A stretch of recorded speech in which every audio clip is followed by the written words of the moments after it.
Arlington is known for a lot of things. Some make sense and some might surprise you. How about housing the oldest skate park in the country? That's right. It is really tucked in there, too. So if you're new to the area, you might not even realize it's there. News for Jax anchor Melanie Lawson is joining us live from Kona Skate Park. Mel, good morning. Hey, good morning, Jen. You're right. I mean, you've literally come through a neighborhood to get here. And by request, I have the helmet. I have my, what are these? Elbow pads, and then also wrist pads. And then I actually have a skateboard that does remind me of my very first one. It was pink, it was skull and crossbones, and I have some great memories in the 3rd grade of going down some very, very small ramps. But here you have big ramps, you have lots of things that are just so fun to ride, and this is the man who is making sure that this park stays relevant and still can roll into the future.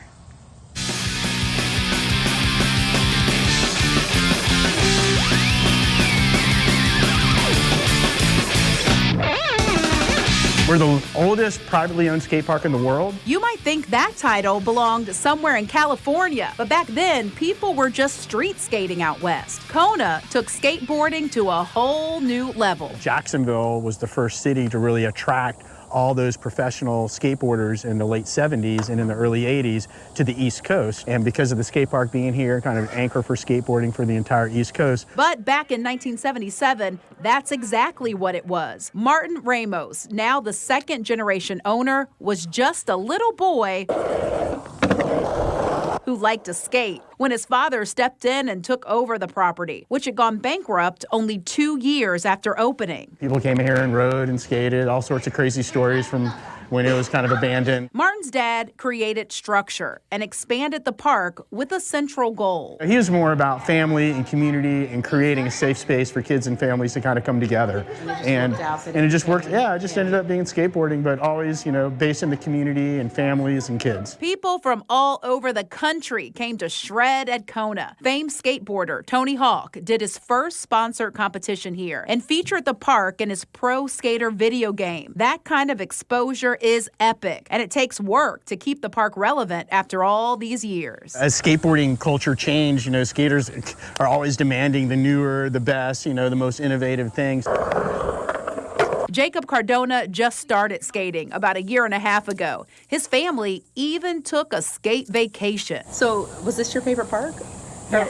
This is your favorite park out of all of the ones you went to? Yeah. Mom Andrea says it's more than just the snake, the tombstone, or the verts that makes this place special. It comes back to that original goal, bringing people together. It is truly a sense of community, and everybody here really is like a family. Whether you know the person already or not, you just kind of immediately feel connected. And while keeping this place open for nearly 50 years certainly isn't easy or cheap, Martin takes some of the lessons he learned on the board to keep this piece of history open and thriving. Skateboarding teaches you a lot of perseverance, a lot of getting back up. So it really adds a lot of life lessons as a participant that you can take on to the rest of your life.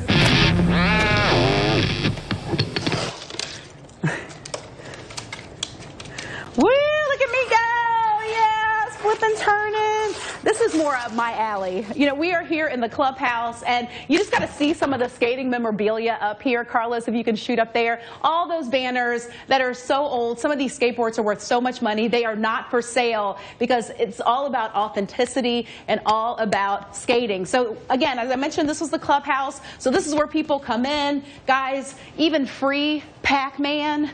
Remember this? Asteroids, Street Fighter 2. Don't forget Miss Pac-Man. And what's really cool about the future here at Kona, and they've already started to do it, so if you follow them on Facebook or Instagram, you'll see this, but they do a lot of concerts here too. So it's really this skater culture. Here is the stage, and it's just a good time. You know, they're doing everything. One day, Martin says that he's hoping this also will become kind of a venue for concerts.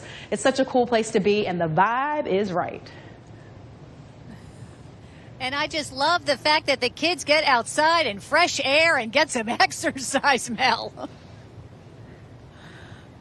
I mean, Jen, you think about it. I mean, these are kids who are literally learning. Like one of the young men that we interviewed, they've been skating half their life. So this is just what they're learning to do. And they also surf, too, because the feeling of surfing and skating is very similar. Oh, yeah, as long as you've got the balance. I have enough trouble walking sometimes, so, you know. Right. All right, Mel, great. Thank you, Mel. And the safety You're wearing your pads helmet, and too. the helmet.